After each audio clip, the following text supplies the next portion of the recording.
Bismillahirrahmanirrahim. Assalamualaikum warahmatullahi wabarakatuh. Kemudian di antara permasalahan fikih, bolehkah salat memakai masker? Ya. Hukum asal salat memakai masker atau menutup mulut, ya, atau menutup mulut begini, salat sambil diam atau dengan menutup sesuatu di mulut, hukum asalnya makruh, ya. Dalam satu hadis Rasulullah SAW Rasulullah SAW melarang an yughtiya rajulu fahu, melarang seorang menutup mulutnya tatkala sedang salat. Apa hikmahnya? Khilaf di kalangan para ulama mazhab. Ada yang mengatakan seperti ulama Hanafiyah, maksudnya orang yang beribadah sambil menutup mulut seperti orang-orang Majusi, dan kita dilarang untuk bertasyabbuh meniru orang Majusi. Ya. Kemudian juga ada yang mengatakan ini adalah bentuk gulu, berlebih-lebihan dalam ibadah. Makanya wanita juga kalau salat jangan pakai cadar, ya. Ngapain salat pakai cadar? Ya sudah.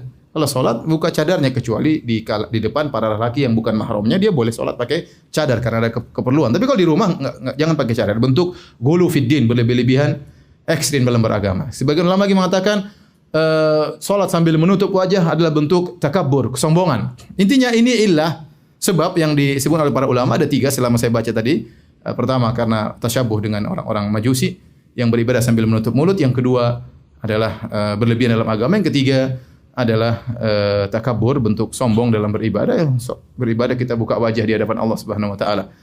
Tapi para ulama 4 mazhab mengatakan hukumnya makruh. Kalau seorang salat tutup mulutnya, salatnya tetap sah dan dia melakukan satu hal yang makruh. Tidak sampai pada haram, apalagi membatalkan salat. Tetapi kalau ada keperluan, maka tidak mengapa seorang salat sambil menutup mulutnya. Di antaranya disebutkan oleh banyak ulama, di antaranya Al-Khattabi, misalnya seorang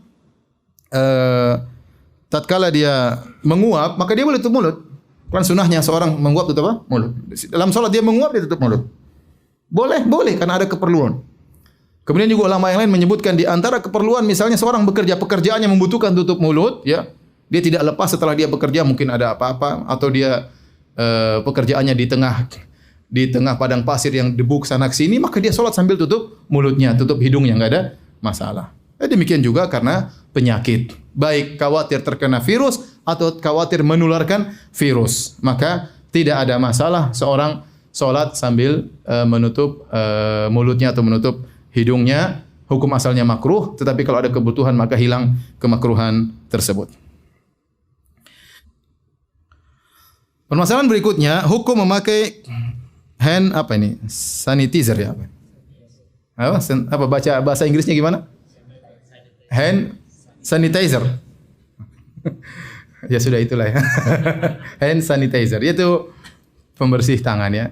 Masalahnya, pembersih tangan hand sanitizer itu mengandung alkohol 60% atau 70%. Nah, apakah kalau kita sudah pakai hand sanitizer, kita mau sholat perlu dicuci ataukah sholat wudu kita batal? Jawabannya tidak, ya. Wudu tidak batal dan tidak perlu dicuci, langsung sholat nggak ada masalah, ya. Karena hand sanitizer bukan khamar. Khamar bukan alkohol. Pendapat yang benar, tidak semua alkohol itu apa? Khamar. Khamar itu suatu yang dicampur dengan alkohol sekian persen yang bisa menimbulkan apa? Mabuk. Itu namanya khamar, minuman. Itu pun diharamkannya untuk diminum. Adapun jika terkena tubuh, pendapat yang benar dia bukan najis, tinggal dibersihkan, ini bukan najis. Ya.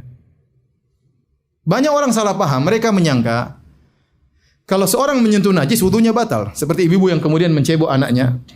Dia menyangka bahwasanya wudunya batal. Padahal tidak. Bukan membatal wudu menyentuh najis. Kalau ada keperluan menyentuh najis, maka tinggal kita cuci tangan kita dan wudu kita tidak batal. Itu kalau perkara najis. Apalagi tidak najis. Khamar pendapat yang benar bukan najis. Apalagi alkohol yang bukan khamar. Apalagi alkohol 70% yang bukan khamar. Jadi yang benar, kalau seorang pakai hand sanitizer, maka kalau dia mau cuci silakan, enggak ada masalah, ya. Ya. Enggak ada masalah dan tidak perlu dia berwudu ulang dan tidak perlu dia cuci tangannya untuk langsung salat, karena itu tidak mengapa dan tidak membatalkan wudu. Kemudian di antara hal yang berkaitan dengan salat berjamaah, ya. Maka tidak mengapa seorang, ya, kalau memang kondisi masih bisa, suatu kondisi wabah tidak begitu parah, pemerintah masih belum melarang untuk pergi ke masjid-masjid, masih silakan ke masjid, ya. Ini setiap kota berbeda tergantung tingkat penyebaran wabah. Maka tidak mengapa salat di masjid, ya. Tidak harus tempel apa? Kaki. Tidak harus tempel kaki, tidak harus berdekatan. Kita tahu sunnahnya salat berdekatan ya. Sunnahnya salat berdekatan. Tapi kalau dalam kondisi wabah seperti ini maka tidak mengapa seorang mengambil jarak ya. Seorang mengambil jarak dalam salatnya jika memang kondisinya sudah mengharuskan demikian. Jika tidak maka kita kembali hukum asal yaitu kita dempet. Rasulullah SAW senang salat makmumnya dalam kondisi apa? Rapat. Namun jika sudah divonis bahwasanya kota tersebut ada wabah yang mungkin untuk menular maka tidak mengapa kita mengambil jarak dalam salat ya. Ini lihat situasi dan kondisi ya. Dan ini lengketnya orang dalam salat itu bukan rukun salat ya, bukan syarat salat.